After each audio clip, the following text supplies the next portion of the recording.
En direct des coulisses de Brave, retrouvons Marie-Josée Gagnon en compagnie de son invité.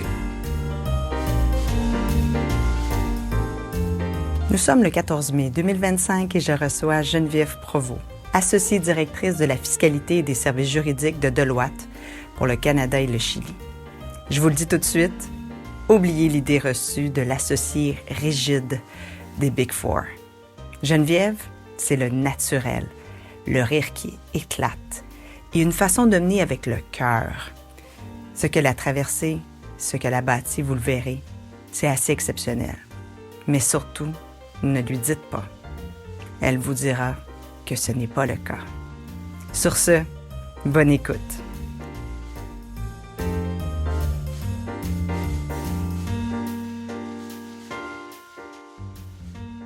Bonsoir Geneviève. Bonsoir Marie-Josée. Comment ça va? Je suis émue.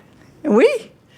Oui, je suis émue de voir autant de gens à la salle qui ont contribué à la personne que je suis aujourd'hui. Ça me fait du bien que vous soyez là, alors merci tout le monde d'être là. Je suis très émue. Je suis pas mal certaine qu'en venant ici, en réfléchissant à l'entrevue, tu t'es mis à penser à toute ta vie. Puis je me demandais quel mot pouvait venir résumer ta vie. Complexe. En passant, il y avait des S à quel mot, là, mais je vais prendre complexe. On continue. Alors, Geneviève, t'es née à Montréal en 1977, mais alors que tu avais 4 ans, tes parents et toi, vous êtes déménagés à Fabreville, à Laval. C'est à peu près au même moment que ton frère est né. Et 6 mois plus tard, ton père, qui est un professeur de mathématiques au cégep, a quitté la maison. Parle-moi de ce départ et de ce que ça a signifié pour toi, petite fille. Bien, c'est sûr qu'à 4 ans, on comprend pas tout. Mais je me souviens que j'avais je sais pas si c'est à 4 ans ou un peu plus tard, mais les images qui sont encore dans mon esprit, c'est mon petit frère qui est aujourd'hui grand et dans la salle. Bonjour, qui avait des problèmes avec ses oreilles et ma mère qui priait justement pour mon frère. Et je me souviens très bien de ces moments-là où ma mère était triste et elle priait. Et aussi des moments où j'écoutais des disques de Nathalie Simard avec la chanson, je pense que c'était Padré, là, en loop, là, à me demander un peu s'il pouvait revenir, si c'était quelque chose de possible, qu'est-ce que ça allait être la vie par la suite. Et je me suis rapidement aperçue là, que ce serait pas possible. Et j'ai vu ma mère prendre son courage. Dans ce temps-là, c'était pas la garde partagée, c'était vraiment, on était là et aux 2 semaines, on avait une visite. Mais c'est ça. Ça a été un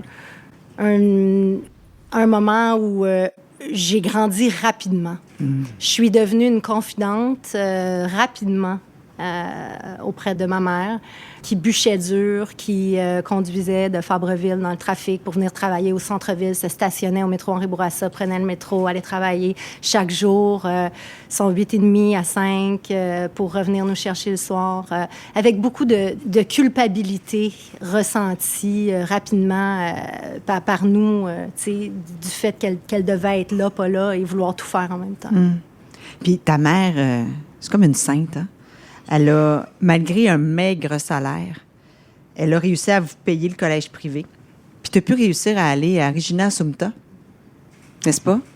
Oui, bien en fait, tu sais, tu réalises pas dans ce temps-là. C'est plus tard, là. Ouais. Tout le monde sait que je suis fiscaliste aujourd'hui. Donc, tu commences à faire les impôts des gens, puis tu réalises que, tu sais, le salaire de tes parents est ce qu'il est, tu sais, et qu'ils doivent composer avec ça. Mais réaliser à ce moment-là, faire les calculs, les compromis qu'elle a fait, et le fait aussi que c'était tellement important pour elle, je pense, l'éducation de ses enfants, c'était en était une priorité. Alors, rapidement, elle mettait des fonds de côté, puis c'était important pour elle. C'était décidé, tu vas aller au collège, puis là, je faisais mes examens, puis j'étais là, je suis pas sûre que je vais aller là, puis, tu sais, elle disait, tu comprends pas ta chance.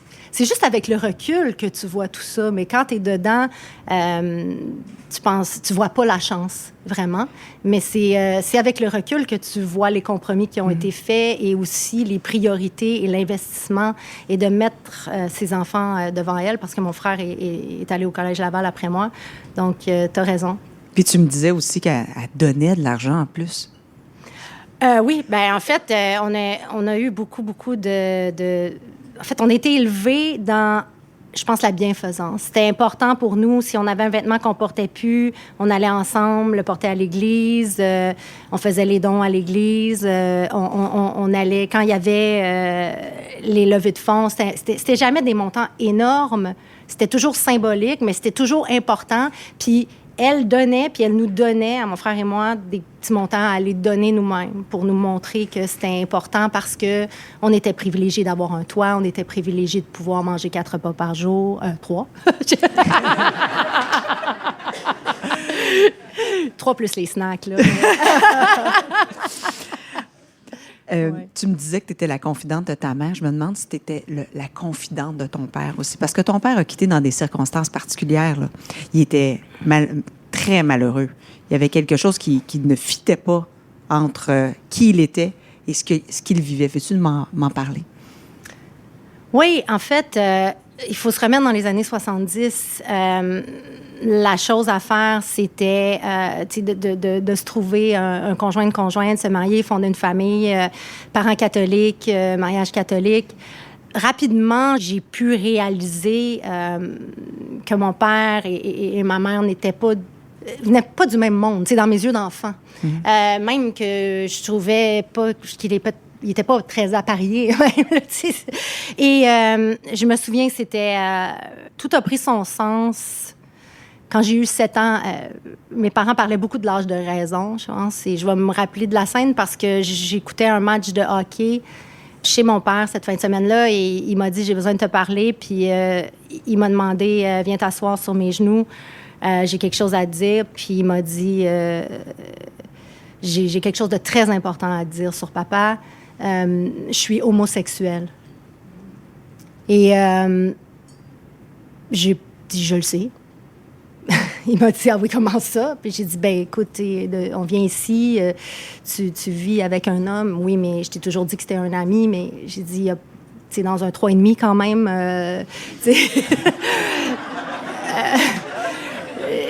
OK. Et je sais pas pourquoi, mais à ce moment-là, c'était pas un choc. C'était... en fait, j'étais maintenant ouverte à quelque chose de nouveau.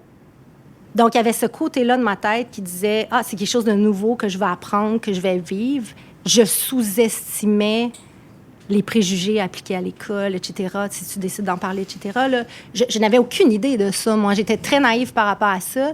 Et d'un autre côté, j'avais une énorme douleur pour ma mère. Une énorme douleur pour ma mère qui est très religieuse, qui croit au mariage. Et là, tu sais, ça...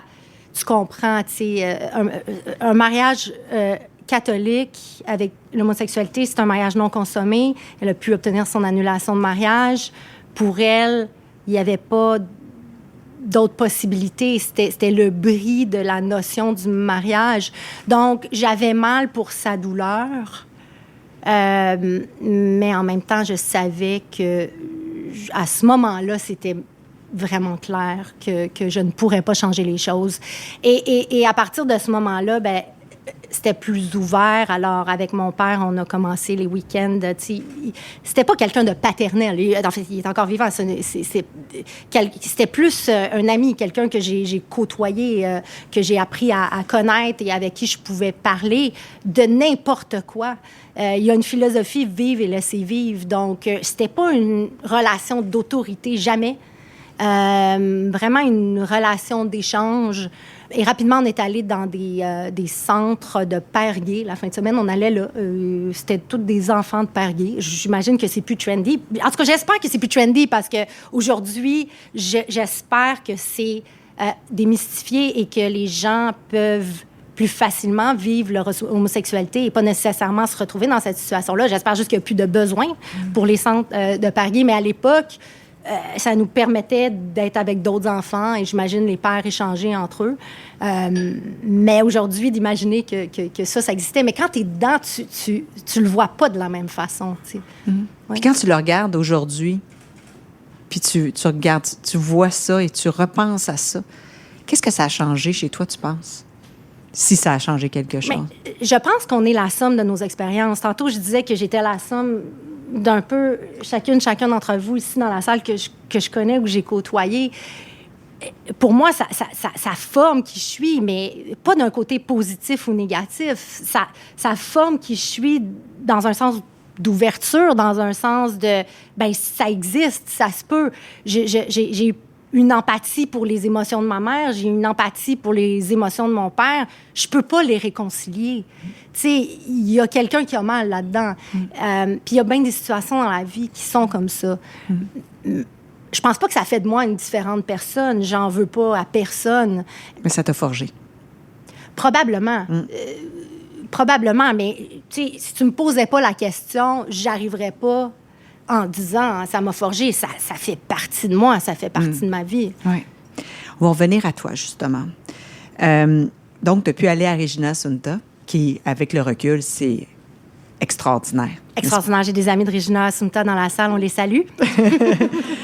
Mais là, après ces années-là, j'imagine que tu voulais aller au cégep privé, genre le cégep Grasset, parce que tous tes amis ou tous tes amis allaient là, j'imagine. Puis, t'es pas allé. Ça l'a arrêté au collège Regina Sunta, l'aide financière de ta mère, de ce niveau-là. Et je voulais savoir comment tu as vécu ça. Oui, c'est une bonne question. En fait, je me souviens, je voulais aller là, tout à fait. Je me souviens pas pourquoi. La plupart de mes amis n'allaient pas là. Mais moi, je voulais aller là. Je ne sais pas pourquoi, j'avais développé une certaine envie d'aller dans les meilleures écoles. Ça m'avait amené ça, je pense. Et quand je lisais sur les collèges, les cégeps, j'avais entendu parler. J'étais allée à Onsic, Grasset est juste à côté. Et j'ai vraiment poussé pour pouvoir aller là, mais on a eu cette conversation-là avec ma mère à ce moment-là et c'était pas possible. Et c'était correct. J'ai voulu travailler très fort pour pas avoir à faire de compromis dans la vie, évidemment, par la suite. Mais, tu sais, à ce moment-là, elle m'a dit, puis elle va me le redire plus tard pour d'autres choses, je pourrais pas financer cette aventure. Et c'est correct. Tu sais, je veux dire, il n'y avait pas d'argumentaire à avoir, là. On était rendu là, puis c'était correct. Mais après, je me suis dit, il faut rapidement que je commence à être autonome pour que je puisse financer mes aventures. T'sais. Puis là, tu es rentrée au Cégep Onsic en sciences pures, alors que tu aurais voulu rentrer, je pense, en journalisme, en lettres ou en... Et puis en plus, ça, tu l'as fait pour plaire à ta mère. Ta mère, elle ne voulait pas que tu t'en ailles comme journaliste. Peut-être nous en parler. Oui, 100%. En fait, j'aime le monde de la communication. En fait, ça me passionne. Ça me passionne l'idée de déterminer comment livrer un message, faire des recherches sur les gens, sur les situations. Et j'écrivais dans le petit journal de la bibliothèque. Tu sais, j'étais toujours curieuse d'approfondir des sujets. Donc, le journalisme m'attirait. J'aurais voulu aller faire des études en journalisme. Donc, j'ai dit, pour ça, la meilleure façon au cégep, c'est probablement de faire arts et lettres. Et, tu sais, ma mère me disait, écoute, c'est une profession qui va probablement être profondément transformée. Puis elle avait vu juste, là, à ce moment-là.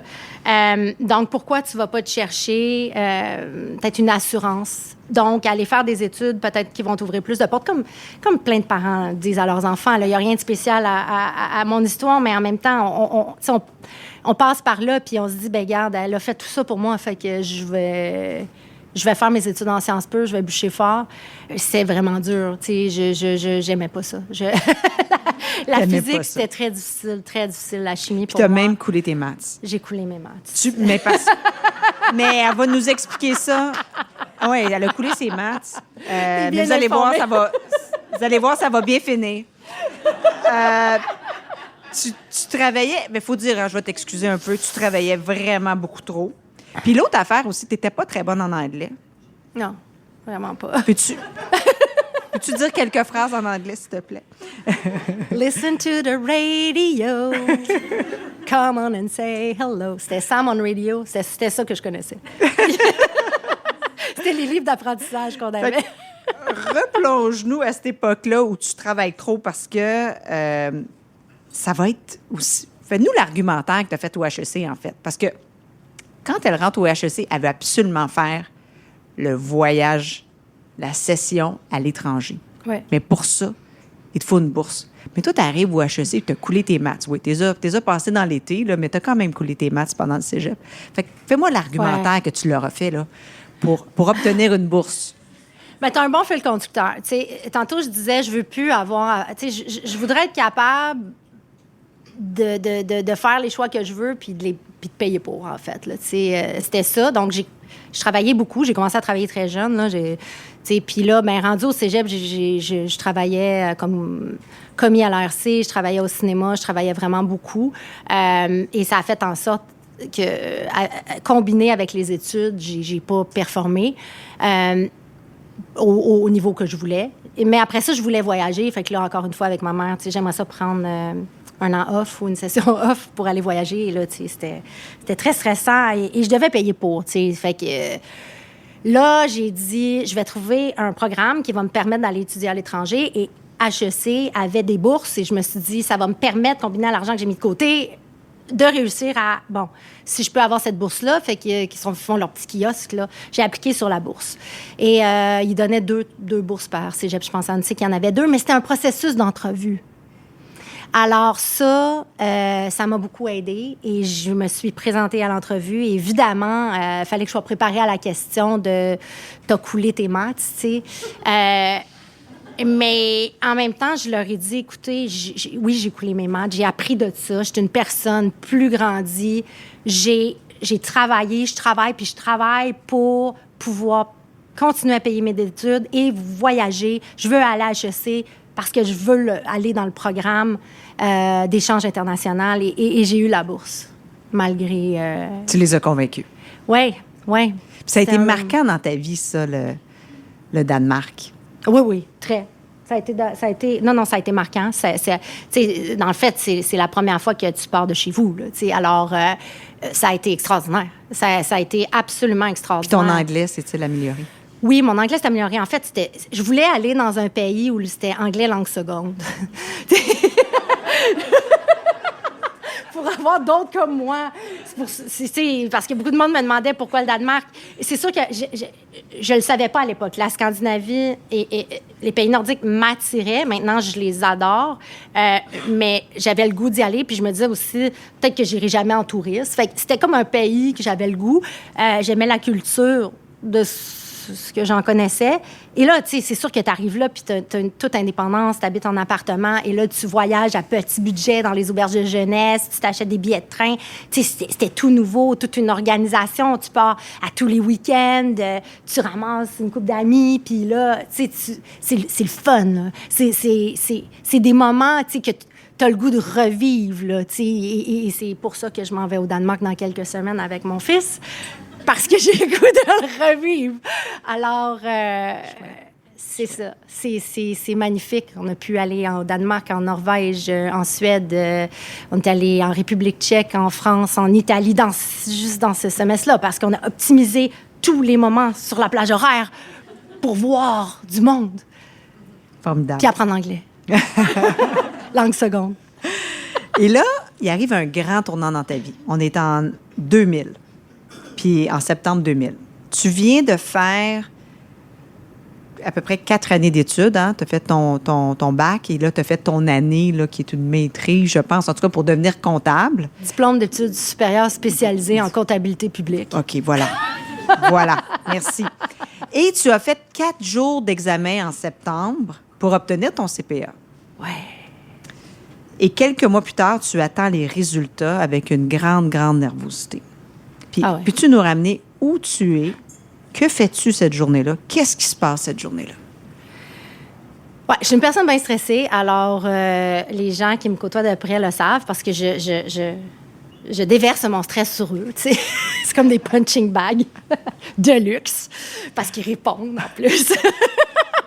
Et là, cette journée-là, je travaillais. Alors, j'ai demandé un livre à quelqu'un parce que je voulais pas prendre ma voiture. Tu travaillais où? Je travaillais chez Deloitte. J'avais déjà commencé à travailler chez Deloitte et je travaillais chez un client à Laval. On était en audit de ce client-là, donc puis j'étais probablement je sais pas, niveau 1, niveau 2, là, je me souviens pas dans la hiérarchie, une jeune employée. Et, tu sais, faut reculer, là, qu'on n'avait pas de cellulaire à ce moment-là et tout, là, donc je conviens avec un collègue qui va me donner un livre, on s'en va là. Parce que tu veux pas conduire cette journée-là? Non, je suis trop stressée. Je suis trop stressée. Puis pourquoi tu es stressée, là? Ça a mal été les 4 jours? Pourquoi tu es stressée? Pourquoi j'étais stressée avant de venir ici, Marie-Josée? Je suis juste complexe et intense. Je sais pas. J'ai beaucoup d'émotions. Tu sais, je suis quelqu'un qui est très... tout est intense. Donc ça, cette émotion-là de peur de l'échec ou de la surprise ou c'est dur à expliquer. C'est très difficile à expliquer, mais tu mets toute ton énergie là-dedans. Je veux dire, pour les gens qui ont écrit ces examens-là ou d'autres, là, tu sais, il y a plein d'autres professionnels qui demandent des études et l'aboutissement de ça, tu y mets tout ton cœur. Puis, tu sais, j'avais coulé mes maths, là. Fait que je me souviens que je sais pas. Tu veux que ça soit fini. Tu veux juste avoir la réponse. Tu veux passer à d'autres choses. Alors, j'ai demandé à quelqu'un de me conduire. J'avais l'impression que j'étais pas toute dans le moment de ma conduite ou, tu sais, je voulais juste, c'est ça, de l'assistance. J'ai reçu, puis là, tu sais, je me souviens plus des détails parce que je me souviens plus des émotions. Je suis vraiment quelqu'un d'émotion, mais j'ai reçu un appel à l'avance pour me dire que j'étais une candidate sur le tableau d'honneur. Et vraiment, tu sais, je te le dis avec toute sincérité, c'est quelque chose qui m'avait même pas traversé l'esprit que ça pouvait être une possibilité. Et, tu sais, quand ça arrive, cette nouvelle-là, tu vis toutes sortes d'émotions, là. Au début, tu es juste complètement incrédule, là. Je veux dire, puis pourquoi? Parce que, tu sais, tu te valides pas par ta performance, mais ce que ça fait, c'est que ça vient valider qu'il y a quelque chose que t'aimes, parce que j'aimais ça, t'es bon dedans. Tu sais, parce que des fois, là, dans la vie, on aime de quoi, mais on n'est pas bon. Tu sais, moi, j'étais tout le temps un peu moyenne, tu sais. Puis c'est correct d'être moyen, là. Puis j'ai continué à jouer au volleyball pendant des années parce que j'aime ça, puis j'étais moyenne, puis c'est correct. Une année, j'ai eu Most Valuable Player, mais c'est parce que je cheerais up tout le temps quand on perdait, tu sais, je dis... mais pas parce que j'étais hyper performante au volleyball. Es-tu en train de nous dire que tu étais moyenne jusqu'à ce jour-là? Bien... Ta perception de toi-même? Pas nécessairement, mais là, j'avais une validation officielle sur un papier officiel. C'était même pas les yeux des autres, là. C'était comme une note. Oui. Puis là, ben, tu sais, après ça, je savais pas. Il y a combien de monde sur le tableau d'honneur? Au Québec, il y en a 10. Puis il y avait égalité, fait que j'étais arrivée 9e. Donc, j'étais la dernière personne. Vous êtes combien à passer le test, à peu près? Des centaines? Oui. Des centaines? Je me souviens pas. Au Canada, il y en a 20. J'ai su que j'étais arrivée 21. Fait que j'étais pas sur le tableau d'honneur du Canada. Mais c'était pas vraiment important, le chiffre puis tout ça. En fait, pour moi, combien on était et tout ça, ce qui a été déterminant quand tu dis que c'est un point marquant, c'est pas d'avoir eu cette note-là ou d'être arrivé 9e ou 25e sur n'importe combien. C'est qu'à ce moment-là, les associés se sont mis à m'appeler un par un. Puis là, j'ai réalisé... Chez le client. C'est là que j'ai réalisé comment, dans les yeux des autres, ce que c'était. Et là, j'ai reçu plein d'appels de chasseurs de tête. Tu sais, ça validait le chemin que j'étais en train de prendre pour ma carrière. Tu sais, puis moi, Mais ça validait plus que ça. Je t'écoute, là, ça validait plus que ça. Plus que le chemin que tu avais choisi. Bien, en fait, c'était une émotion qui m'informait sur le genre de personne que je voulais être aussi.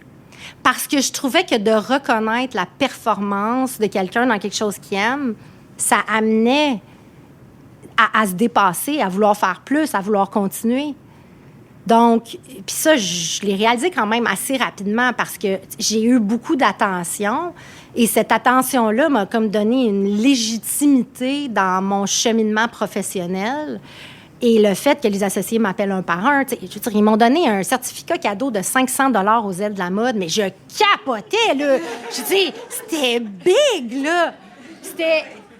Tu sais, j'avais ça, puis une bouteille de champagne, là. Tu sais, moi, tes chandons, c'était fou!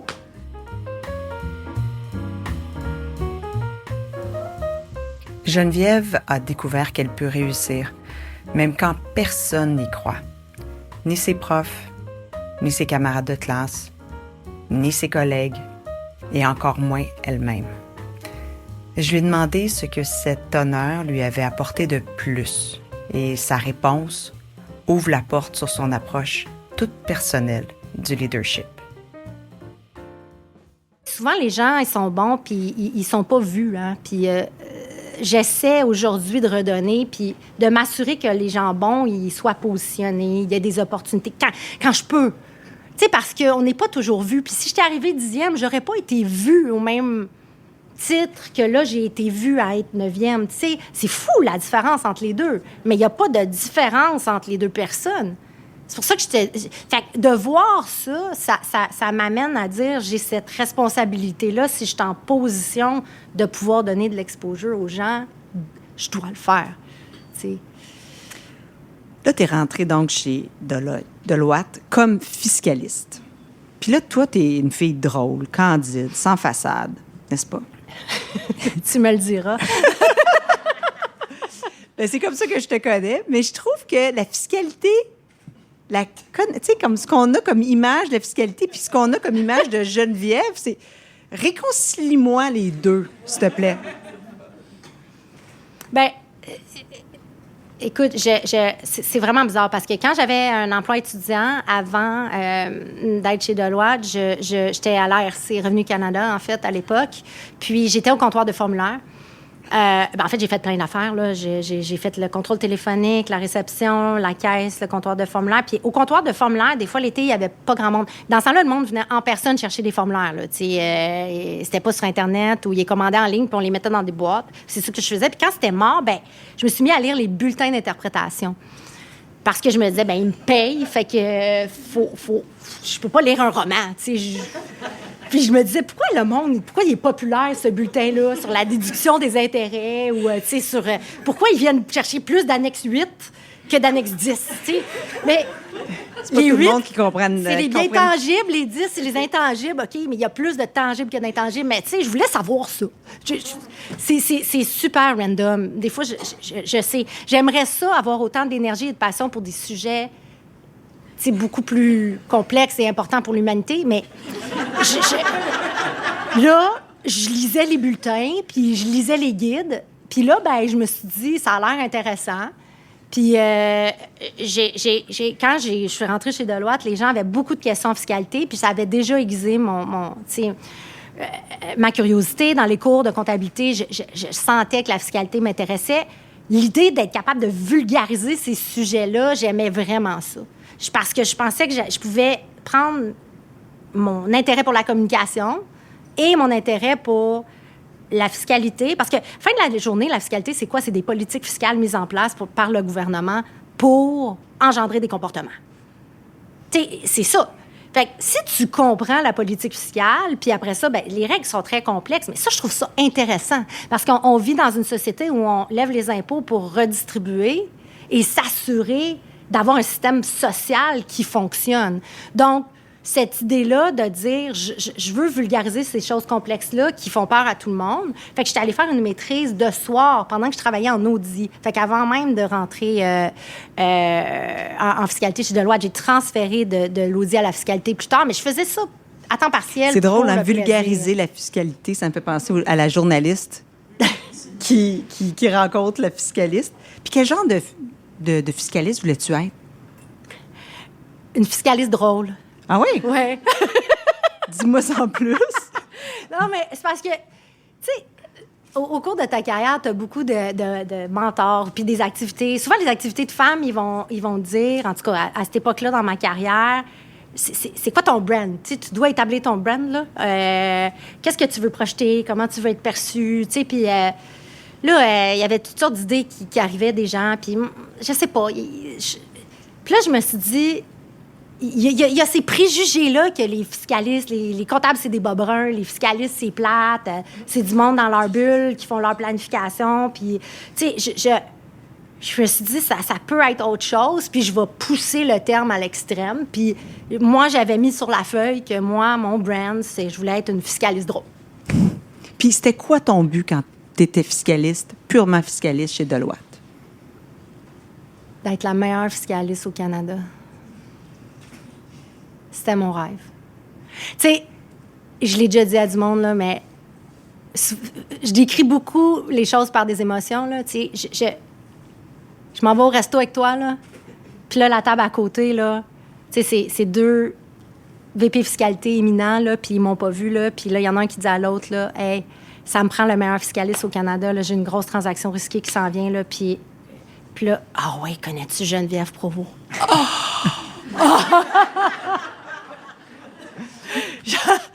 C'était ça mon but. C'était ça mon rêve. Ouais. Fait que je savais que je serais pas accomplie juste parce qu'un jour je pourrais dire ça. Mais c'est bon d'avoir comme une étoile. Là, j'aspirais à ça. Puis c'était un peu ça qui faisait en sorte que je voulais toujours être meilleure. Je voulais toujours bien comprendre la jurisprudence, être à jour. Puis travailler avec les meilleurs, m'entourer des meilleurs pour faire partie des meilleurs, en fait.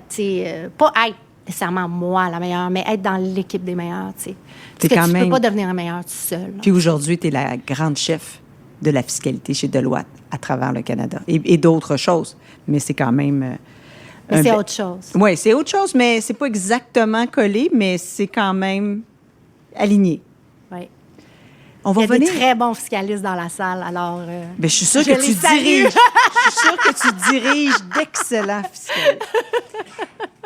On va revenir sur le volet personnel un peu avant de retourner plus tard sur le volet professionnel. Tu vas rencontrer un homme dans ta 4e année là, d'études. Et en 2006, vous allez tous les deux être enceinte, mettons. Tu vas être enceinte de Philippe, ton garçon. Mais il arrive quelque chose à ce moment-là. Ton père vit une première psychose. Ça, c'est quand même un événement majeur dans ta vie. Est-ce que tu peux nous parler de cette épreuve-là? Oui, ça c'est intense quand même, parce que je pense que mon père, si tu m'avais demandé de le décrire en 2005, je t'aurais dit c'est la personne la plus rationnelle que je connais, avec qui j'ai eu l'occasion d'interagir dans ma vie. Il y a des intérêts. Il y a des intérêts pour les mathématiques, la philatélie, et le Scrabble et la généalogie. Et ça, c'est mon père.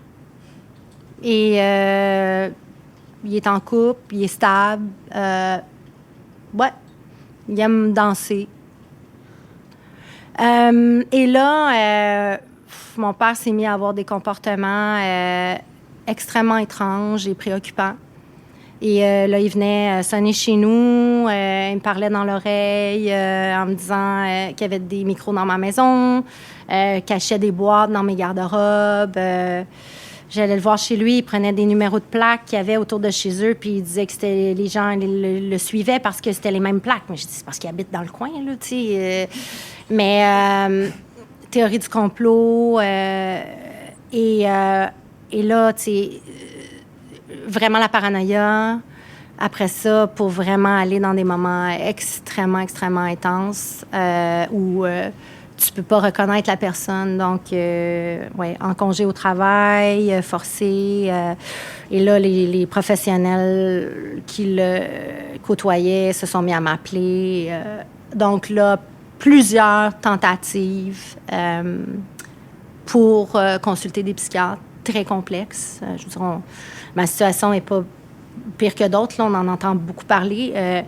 Alors, ça m'a pris plusieurs reprises de le convaincre d'aller consulter pour que finalement, à la 3e tentative, là, après l'avoir placé dans des centres temporaires où il a décidé de sortir, tu sais, la personne, on en entend beaucoup parler, surtout en ce moment, il faut qu'elle soit un danger pour elle-même ou autrui. Donc, c'est vraiment au moment où, dans le bureau du psychiatre, finalement, ça sort, là,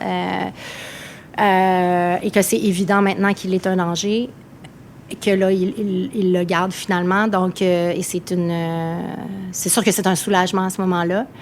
Et là, ben oui, j'étais enceinte à ce moment-là et j'allais à l'hôpital à tous les 2 jours pour le visiter à l'urgence parce qu'on n'avait pas de chambre. Et Albert Prévost ont été très, très gentils. Les gardiens de sécurité m'ont assisté là-dedans. Et ma mère m'a beaucoup aidée là-dedans aussi. Ma mère, elle a un très grand cœur. Elle est venue prendre le relais de moi pour les visites aussi à ce moment-là. Ouais.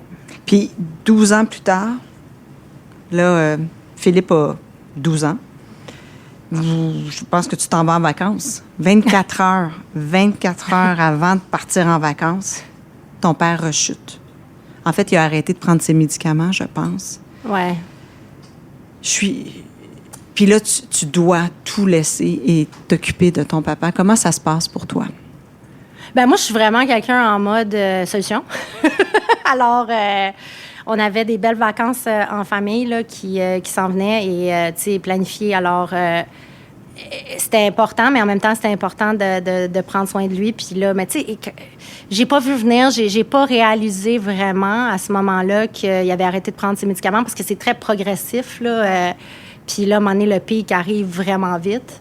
Puis il a fallu qu'il arrive des événements là, pour que, là, ça soit très clair qu'il y ait un problème. Et là, il a dû sortir de son appartement. Alors là, c'était une situation d'urgence que je devais gérer. Je devais trouver un psychiatre, mais juste trouver un psychiatre, c'était difficile parce qu'on re-rentrait dans le réseau, là.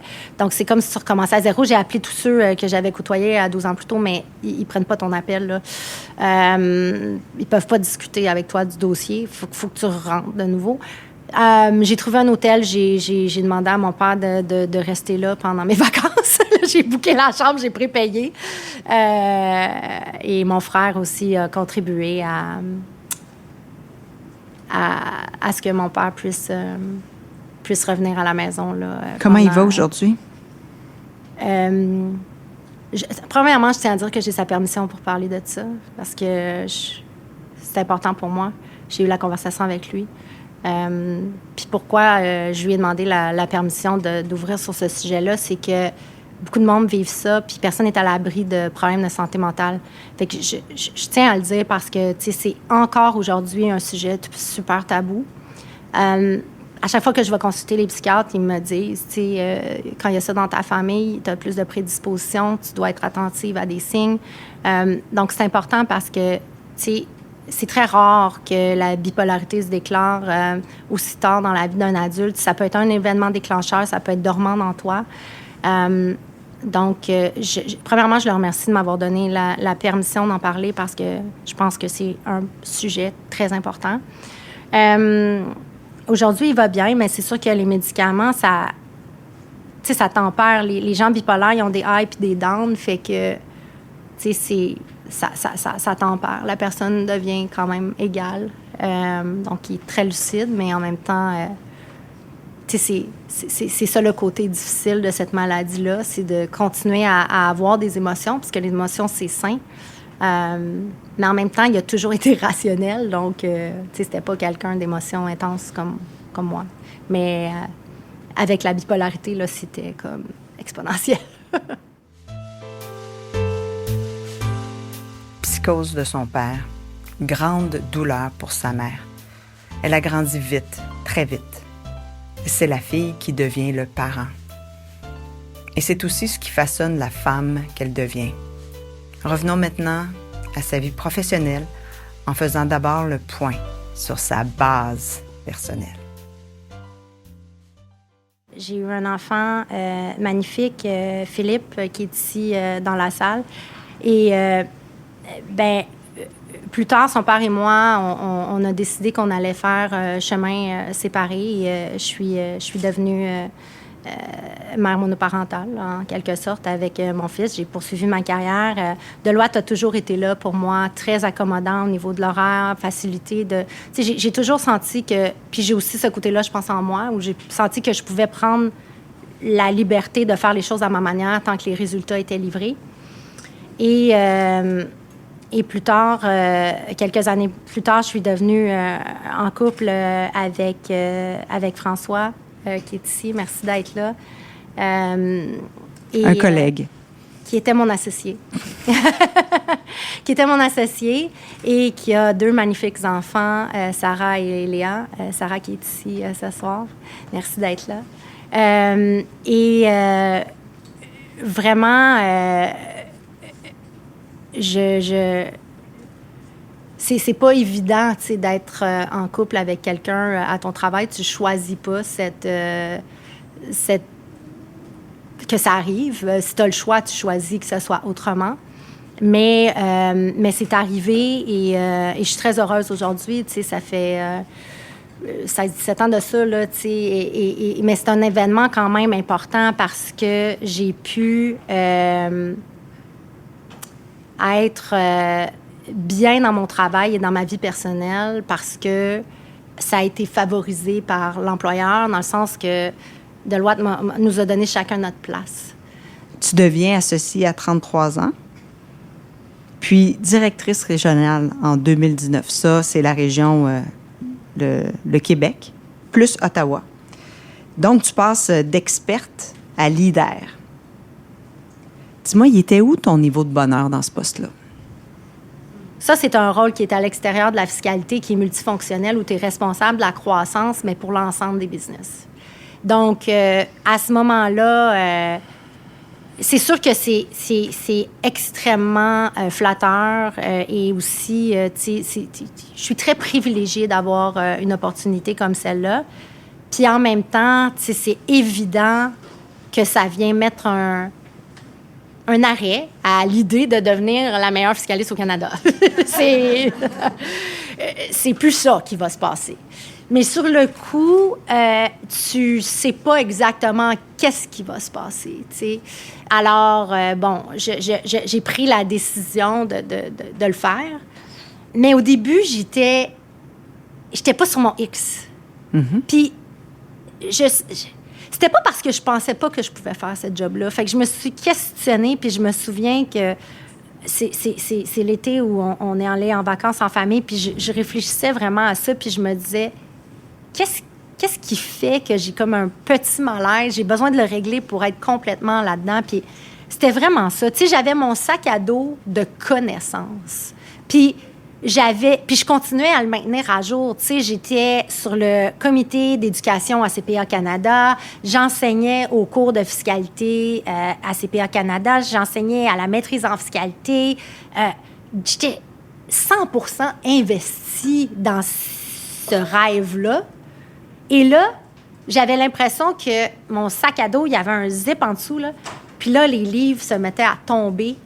Puis je voyais pas qu'est-ce que j'allais faire après. Et ça m'a pris un certain temps de dire, bien, OK, mais là, ton sac à dos, il se remplit d'autres choses. Tu sais, cette transition-là, puis il faut que tu ailles le goût, tu sais. Puis je dis tout le temps, tu sais, il faut que tu te lèves le matin puis que tu sois capable de faire le choix du bonheur, tu sais. Des fois, ton cadran, il est proche, des fois, il est loin, mais comme il faut que tu fasses le choix du bonheur, des fois, il est super facile. Comme, aujourd'hui, c'est le bonheur, puis des fois, c'est comme plus loin. Mais il faut toujours que tu te rendes au choix du bonheur. Puis moi, je veux continuer à avoir ça, tu sais. Puis là, il fallait que je vive ça pleinement, puis que j'arrête de penser à après, parce que tu vois tellement de gens qui sont dans quelque chose puis qui pensent au après. Tu sais, quand je te dis je suis complexe, là, tu rencontres plein de gens professionnels, des coachs qui vont te dire il faut que tu fasses un plan de carrière. Tu sais, moi, j'ai jamais fait ça. Puis, je suis pas en train de dire au monde qu'il faut pas. C'est juste pas dans moi. J'ai besoin d'être où est-ce que je suis là Puis oui, une petite pensée, mais je me mets beaucoup, beaucoup la tête dans le sable sur le après. Fait que j'ai été chanceuse. Te souviens-tu quand tu as fait la paix avec ce poste-là? Du moment, y avait-tu un moment, y avait-tu un événement? Oui, j'ai pris une décision sur ce que je ferais après. J'en ai parlé avec mon chum, puis ça impliquait faire quelque chose qui était plus dans le monde professionnel, qui était plus un impact social sur des choses qui me tiennent à cœur au niveau de l'aide sociale. Donc, au moment où j'avais sorti ça de moi et que j'en avais parlé avec mon conjoint, puis qui m'a dit « c'est ça que tu vas faire, c'est ça que tu vas faire, puis c'est correct », bien, j'étais all-in pour mon mandat. Puis je savais qu'après, si je pouvais plus choisir le bonheur dans cette carrière-là, bien, j'avais cet autre projet-là, puis c'était correct. Puis là, j'étais vraiment en paix. Ton mandat, là, il a été costaud, hein? Tu as eu la pandémie. Tu as eu la pandémie pendant ton mandat. Puis tu as eu aussi l'exécution d'une décision de Deloitte, qui était de se départir, en fait, de 25 bureaux puis 500 employés, parce que le bureau avait décidé de ne plus être dans les petites entreprises. Si je résume, là, vous vouliez être dans les moyennes entreprises et les grandes entreprises. Et c'est toi qui as exécuté la décision. Ça a été quoi tes apprentissages de tout ça? Plein. Ça, c'était vraiment dur parce que, tu sais, quand tu es dans une organisation depuis longtemps, tu as grandi avec des gens aussi, c'est tes collègues, ça devient tes amis, puis ça fait partie de ton ADN. Hein? Puis moi, mais quand le CEO m'a appelé pour me dire « OK, on procède, on met en vente notre segment des petites entreprises et 80% de ce segment-là est au Québec. Et la chose la plus importante que tu as à faire cette année, c'est de t'assurer que cette transaction-là soit un succès. C'est la chose la plus importante. Alors, aie un plan de contingence sur toutes tes autres responsabilités. » Et c'est pendant la COVID et je sais que ça va faire mal à des gens, tu sais, parce que ça, c'est des ressources humaines. J'ai pris ma voiture, avec un de mes collègues, on s'est séparés, les leaders les plus influents, on est allés les rencontrer, il fallait leur faire signer un NDA à l'époque et leur annoncer et trouver les mots pour dire, tu sais, le but, c'est de trouver une meilleure maison pour que vous puissiez continuer à vous développer, à développer votre business, puis à être heureux. Puis j'ai été dans ma première année en ne sachant pas qu'on avait cette décision-là qui était dans le collimateur, mais en même temps, clairement, elle était là parce que j'avais de la misère à avoir de l'attraction de la direction pour des investissements dans les régions. Donc, puis il y avait beaucoup de frustration de l'autre côté. Puis moi, j'entendais les revendications, puis j'avais de la misère à conjuguer avec ça. Alors, j'ai décidé vraiment, il faut que je flippe ça positivement, puis ça va être un créneau qui va être le créneau de l'entreprise ou de l'acheteur. Alors, j'ai appris énormément. J'ai appris sur comment communiquer. J'ai appris sur l'analyse aussi des différentes offres qu'on a reçues, comment on allait prioriser, comment on allait prendre la décision, puis après, comment on allait exécuter pour que la transaction soit un succès. Donc, ça a été un événement professionnel extraordinaire. Et j'ai pas fait ça toute seule, là. C'est toute une équipe, là. Mais au niveau professionnel et personnel, ça a été très intéressant. Puis le poste que tu occupais a été aboli. Oui. Après tous ces efforts-là, je veux juste savoir comment tu te sentais. Triste. Je chantais, j'avais pas fini. Ouais. C'est drôle, hein? Tu sais, au début, on vient juste de dire qu'au début, j'étais comme pas sûre. Puis, tu sais, c'était un mandat de 3-5 ans. Je savais qu'il y avait une fin. Mais après 4 ans, le poste a été aboli. On a décidé, en fait, d'abolir tous les postes régionaux et de convertir à une structure où... Tu sais, c'est compliqué, les firmes de services professionnels, OK? On a les business qui gèrent les opérations. Puis après ça, bien, on a les régions et on a les industries, les spécialisations par industrie et secteur, tu sais. Alors, tu sais, à un moment donné, la matrice est compliquée à comprendre, tu sais. Moi, j'ai la vue de l'intérieur. La matrice est super simple. Voyons, je vais t'expliquer ça autour d'un café, 2 minutes. Le monde me regarde, tu sais. Fait que c'est clair que c'est compliqué. Puis, est-ce qu'il y a de la duplication? Sûrement. Tu sais, c'est la même affaire que la décision de vendre le segment des petites entreprises. Je l'aurais pas pris, cette décision-là. Avec le recul, c'était la bonne. J'aurais pas eu le courage de la prendre. Ceci dit, Je le sais pas. La décision régionale, moi, j'ai vraiment une vision. C'est ça, la décision. Je rencontre mon équipe, c'est ça qui se passe, puis ça va bien aller. La dernière chose que vous devez faire, c'est faire comme avant. Il y en a qui sont dans la salle quand j'ai dit ça. Il faut exécuter sur la nouvelle stratégie, puis donner une chance à la nouvelle stratégie. Puis, si ça ne marche pas, on va rajuster le tir, mais il faut y donner une chance. C'est quand tu y prends une décision, tu prends une décision. Alors, ça, je pense que c'est important. Et là, tu lèves la main pour un autre poste. Dis-nous comment ça se passe chez Deloitte, pour toi, à ce moment-là. Bien, en fait, à ce moment-là, je suis déçue, comme je te dis, parce que j'ai l'impression qu'on a tellement d'autres choses à accomplir. Ça allait bien. Il y a eu la COVID pendant ce temps-là et la vente. Donc, j'avais l'impression qu'il y avait encore plein de choses à faire. Puis, on avait mis une structure super le fun en place. Tu sais, puis ça marchait, puis on avait de la croissance, les résultats étaient au rendez-vous. Fait que j'étais dans cette vélocité-là avec une équipe extraordinaire, unie, qui travaillait ensemble. Il n'y avait pas de toxicité. Ça, là, c'est vraiment le fun. Tu sais, les gens travaillaient ensemble. Puis il y en a plusieurs qui sont ici dans la salle, là, tu sais, pour un objectif commun. Alors là, l'année après, j'avais un nouveau rôle, mais c'était un rôle plus senior où j'étais appelée à agir de façon ponctuelle sur différentes choses. Mais j'avais plus ça. Le sentiment que, hey, ensemble, on établit une stratégie, on s'entend dessus, puis là, on se retourne, puis on livre. Puis quand tu as un moment difficile, tu me demandes de l'aide, puis on y va, puis là, OK, je repars, puis tu sais, puis on ajuste notre stratégie. J'avais plus ça, puis j'ai aimé ça. Puis là, bien, en fiscalité, il y avait le rôle de leader qui devenait potentiellement disponible. Alors, j'ai levé ma main pour poursuivre dans cette veine-là et devenir la leader de la fiscalité pour le Canada. Je ne l'aurais jamais fait si je n'avais pas eu l'autre opportunité de leadership. Là, ça a l'air pareil. Tu sais, pour le monde qui écoute ça de l'extérieur, là, on se dit, OK, leader du Québec, après leader de la fiscalité, mais c'est deux jobs complètement différents. Il y a une grosse différence. Quand j'ai expliqué les matrices tantôt, puis je le sais qu'on n'est pas autour d'un café puis que c'est pas simple, mais, tu sais, il y a la différence principale entre ces deux rôles, c'est que le premier, c'est un rôle de leadership d'influence. Okay? Donc, tu as un petit budget, mais à la fin de la journée, tu dépends des business parce que toutes les opérations sont dans les business. Puis toi, tu as une responsabilité qui est de syndiquer toutes les business pour ce que tu veux accomplir dans une région. Hein? Fait qu'à chaque fois, c'est un leadership d'influence. Tu dois vendre chacun de tes projets pour avoir du financement. Tu dois convaincre d'allouer des ressources à quelque chose parce que tu dois convaincre que ça va bénéficier à chacune de ces business-là. Donc, c'est super valorisant quand tu réussis, mais c'est extrêmement demandant en termes de convaincre. Tu es tout le temps en effort de convaincre. Et tandis que le leadership dans les opérations, dans la business, ben tu rallies un groupe qui va marcher dans la même direction, mais quand tu as pris la décision, tu décides avec ton équipe, là.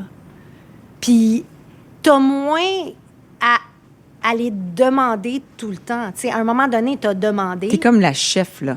Tu es comme la chef de l'organisation. Bien, de l'unité d'affaires. Ben oui. De l'unité d'affaires. Oui. Puis, tu sais, j'ai une équipe extraordinaire. Puis, tu sais, je veux parler de la culture chez nous parce que, tu sais, moi, souvent, là, je vais pas faire quelque chose parce que je déteste la compétition. Pas la compétition avec le marché ou de faire mieux, mais j'aime pas être en compétition avec des individus. Tu sais, je voudrais, puis ça devient presque un défaut pour moi. Parce que je voudrais tellement que tout le monde soit heureux que si ton bonheur fait en sorte que j'ai moins de bonheur, là je sais plus comment gérer ça parce que je veux du bonheur pour tout le monde. Fait que à cause de ça, j'ai beaucoup de misère dans la compétition. Et pour ce rôle-là, on était 2 candidats. Le deuxième est dans la salle, Patrick, ici. Donc, je tiens à souligner que dès qu'il a été informé de ma nomination, il m'a appelé, puis il s'est envenu d'Ottawa à Montréal, puis il a dit « Let's go, on travaille sur notre stratégie. » Wow. Jour 1, avant même que mon mandat commence. Tu sais, puis quand tu travailles avec du monde de même, t'es vraiment chanceux. Parce que tu dis, tu sais, on est ensemble, puis on s'en va quelque part, puis regarde, je me remonte les manches, puis let's go, on y va ensemble, puis on va bâtir quelque chose, tu sais. Fait que c'est sûr qu'avec ma personnalité, ça aide, puis ça met... Tu as juste le goût de continuer à élever toute l'équipe, là, tu sais. Oui. Mais moi, j'ai un témoignage personnel à faire à ton sujet. On s'est connus il y a 11 ans, quelque chose comme ça, 2014. Et je faisais un discours et elle était ma présentatrice. Elle était ma présentatrice, mais elle ne l'a pas fait de manière ordinaire, ma présentation. Elle l'a fait de manière tellement sentie qu'on est devenus amis. Et c'est drôle quand même, c'est assez particulier. La personne te présente pour faire un discours au nom de Deloitte. Parce que Deloitte est commanditaire. Et toi, tu fais le discours, mais tu deviens ami avec la personne qui t'a présenté. C'est juste pour vous dire que, en fait, ce que je veux dire, c'est que oui, Patrick est une merveilleuse personne, mais je pense que tu le mérites, Patrick, et tu mérites tout le reste qui t'arrive, Geneviève, parce que tu es une fille de cœur. Vraiment une fille de cœur. C'est gentil, Marie-Josée, mais j'ai quelque chose à dire là-dessus parce que, tu sais, cette journée-là, moi, j'étais bouche-trou parce que j'étais visiblement pas la représentante de Deloitte pour cette commandite-là. Non. Mais moi, là, j'adore être bouche-trou parce que ça donne tellement... En tout cas, si j'ai un message... Excuse-moi, fallait que je le dise parce que quand, là, j'ai du monde qui m'appelle puis me disant, ils m'ont demandé ça parce que telle personne a dit non. Super! Tu sais, comme... Je suis la 8e personne qui appelle. Puis, genre, vas-y, qui sait qu'est-ce qui va se passer? Fait que moi, je suis vraiment de même. Des fois, c'est too much. Mais, non, parce que je dis tout le temps oui, mais en même temps, tu sais, c'est une opportunité. Puis après, 1, et 2, ben si tu fais quelque chose, fais-le bien. Essaye d'avoir un impact, tu sais. Fait que fais pas juste lire le texte. Tu sais, va voir s'il y a un podcast sur la personne, va voir s'il y a des textes décrits, 2, 3 petites affaires plus personnelles que tu pourrais rajouter à la biographie plate. Marque la personne avec qui tu vas interagir. Marque sa vie. Oui. Marque-la. Fais de cet événement-là un événement mémorable. Oui. Exactement. Geneviève, comment envisages-tu l'avenir maintenant que tu diriges, en passant, le Canada et le Chili? Non seulement en fiscalité, mais pour les services juridiques aussi. Comment envisages-tu l'avenir? Bien, au niveau professionnel, je pense que notre profession est en profonde transformation. Je ne sais juste pas combien de temps ça va prendre.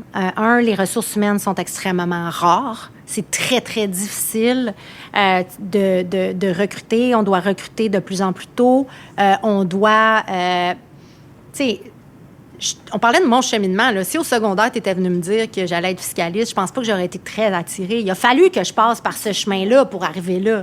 Tu sais, c'est pas arrivé de même.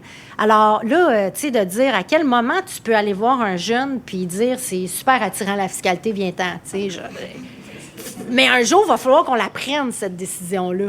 Tu sais, c'est quand qu'on doit aller sécuriser ces ressources-là parce qu'il n'y en a plus. Il y en a de moins en moins, puis il faut générer l'intérêt.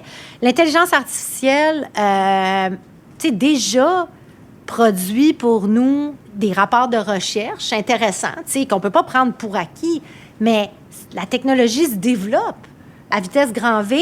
Alors, à un moment donné, bon, ça ne va pas remplacer complètement l'humain, mais ça va prendre l'humain. Il faut développer l'humain qui va challenger la machine encore. Tu sais, c'est tout ça qui se passe en même temps. L'autre chose, c'est les autorités fiscales à travers le monde s'automatisent. Il y a déjà des pays où ils sont connectés directement dans les systèmes des clients. Donc, tu sais, il y a quand même une grosse partie de la business en fiscalité qui est autour de la conformité. Donc, à un moment donné, cette conformité-là, elle va peut-être être automatisée, disparaître. Donc, il y a beaucoup de choses importantes qui peuvent venir marquer notre pratique, mais à un moment où ça n'a jamais été aussi complexe. Les règles dans les pays sont complexes. Il y a Mais là, je n'ai règles... pas parlé de l'avenir de la fiscalité. J'ai parlé de ton avenir à toi, Geneviève. Tout le monde dort!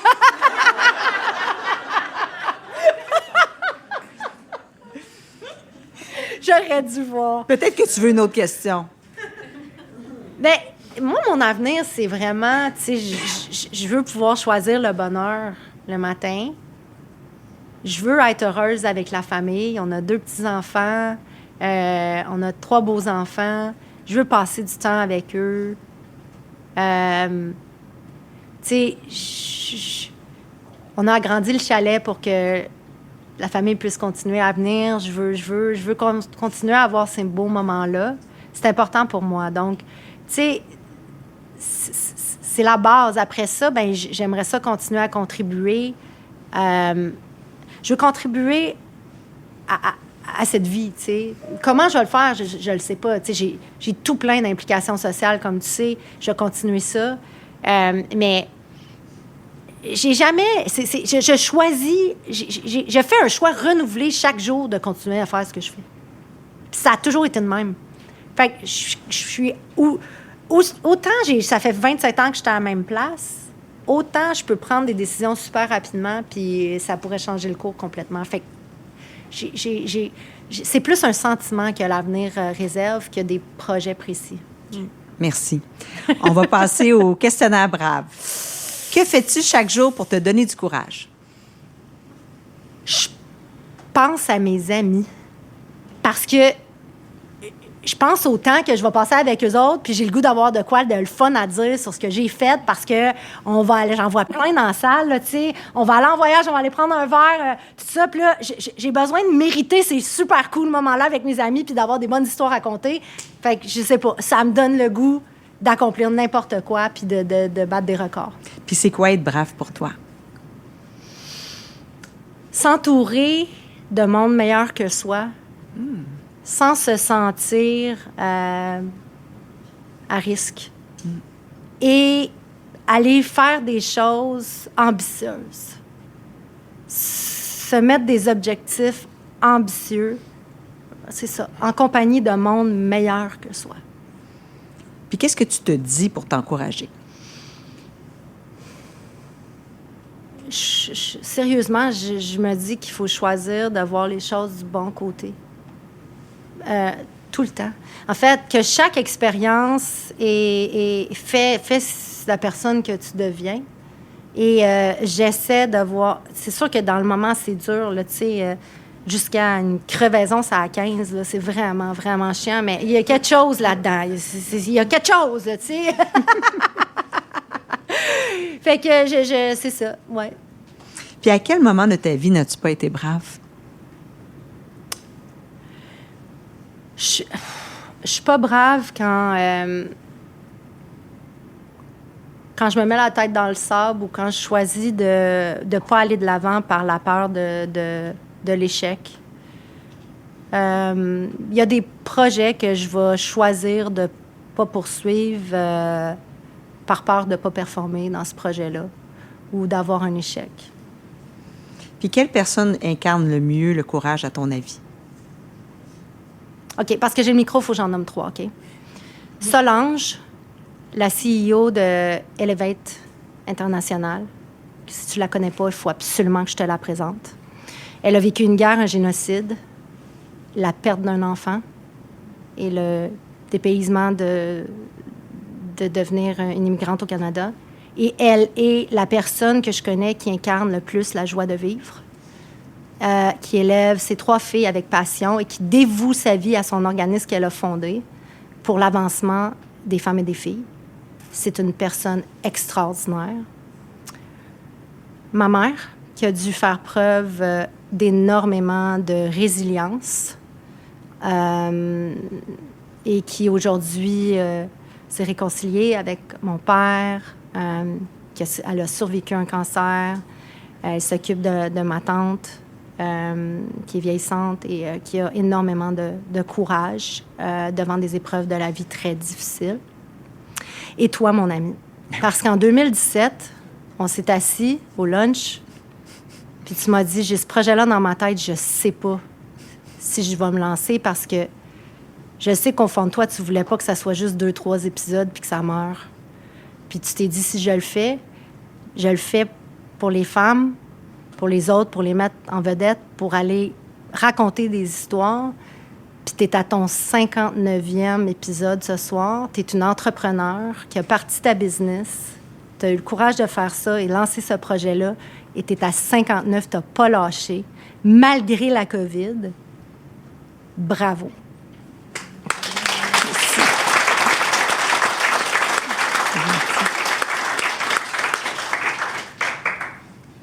Qu'as-tu envie de dire aux jeunes pour les encourager?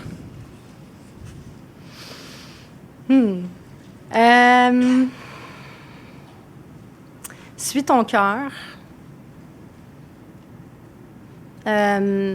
Puis, tu peux écouter ce que les autres ont à dire, mais tu peux juste suivre ce que ton cœur te dit. C'est très beau, merci. Je tiens à te remercier pour ton mot tout à l'heure. Ça me touche beaucoup. Vraiment. C'est merci très beaucoup. sincère. Merci beaucoup. Je vous remercie tout le monde. Je te remercie, Geneviève. Tu as été formidable. Merci.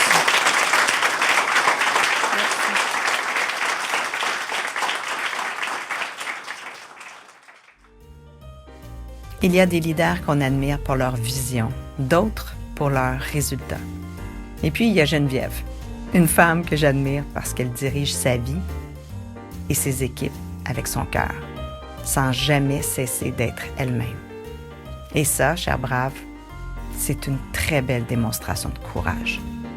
Merci d'avoir été à l'écoute et à la prochaine.